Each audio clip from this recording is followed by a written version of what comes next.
ఓం నమో సూర్యనారాయణ నమః. మన హిందూ సాంప్రదాయాలు, పద్ధతులు, ఆచారాలు మనం మరవకూడదు.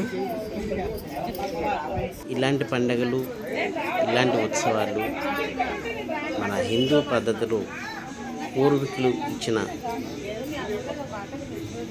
పద్ధతిని ఆచరణలో నేటి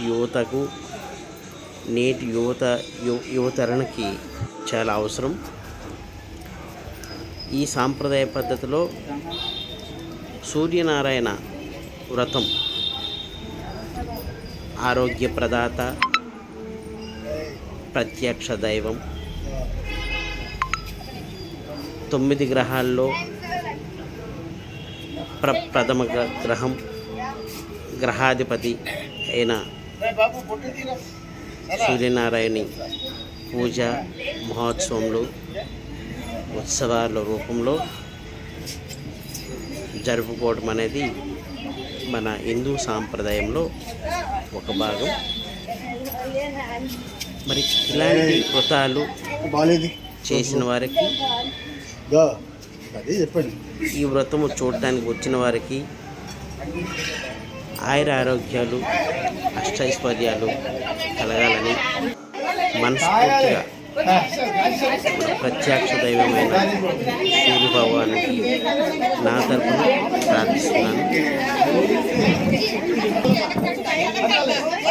ఇలాంటి ఆచార సాంప్రదాయాలు అనేది పట్టుకున్న వాళ్ళు వెళ్ళిపోవచ్చా? నేటి తరం పట్టుకున్న వాళ్ళు వెళ్ళిపోవచ్చా? ఉండాలి మళ్ళీ ముందుకు వచ్చి చేయాల్సిన అవసరం ఉంది. అటువైపు నుంచి కనిపించట్లేదు సరిగా. ఇలాంటి వ్రతాలు చేయడం వల్ల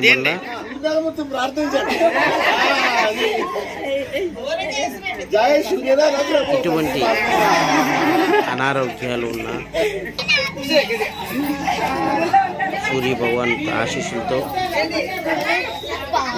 ఆయుర ఆరోగ్యాలు వస్తాయి, ఐశ్వర్యాలు వస్తాయి. ఏ కార్యం తలపట్టినా సిద్ధిస్తుంది. కాబట్టి ఇలాంటి ఆచార వ్యవహారాలు అనేది చాలా అవసరం. చూడండి, ఇందులో ఈ వ్రతంలో పండ్ల ఫలాలు అనేది సూర్య భగవానికి సమర్పించిన తర్వాత అవి కిందికి మరల వచ్చేటప్పుడు ఆ పండ్ల పలహారాలు అనేది భక్తులు 50 మంది కూడా వాళ్ళ చీర కట్టు కొంగుతో అవి పట్టుకోవటం ఆనవాయితీగా వస్తుంది. అలాంటివి ఎవరికైతే వస్తాయో వాళ్ళ ఇంకా సౌభాగ్యం ఉంటుంది అనే ఒక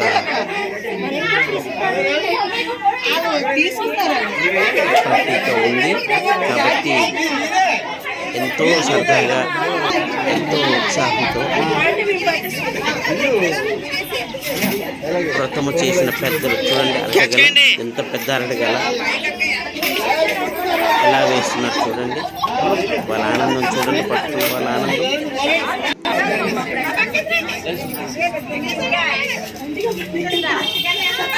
ఇలాంటి పూజల వల్ల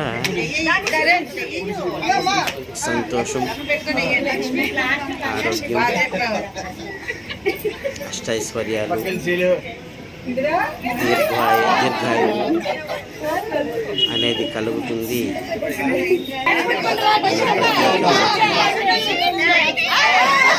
మన పూర్వీకుల తరం నుంచి వస్తున్న సాంప్రదాయ ఈ భారతదేశంలో హిందూ సాంప్రదాయాలు అనేది 3 పువ్వులు 6 కాయలు అన్నట్లు ప్రతి ఒక్కరూ ఇది పాటించడం వల్ల కొత్త తరానికి ఒక పూజా విధానము ఎలా ఉంటుంది అనేది తెలియచెప్పడానికి, ఆచరించడానికి చాలా అవసరం. పైకి ఎలా విసరండి పైకి. కాబట్టి ఇలాంటి వ్రతాలు వాళ్ళకి ప్రతి ఒక్క హిందువు కూడా వస్తారని, పిలిచిన వెంటనే వెళ్ళి వాళ్ళ ఆతిథ్యాన్ని స్వీకరిస్తారని కోరుకుంటూ ఇలాంటి పూజలు మరిన్ని పూజలు చేయవలసిందిగా ప్రార్థిస్తున్నాను.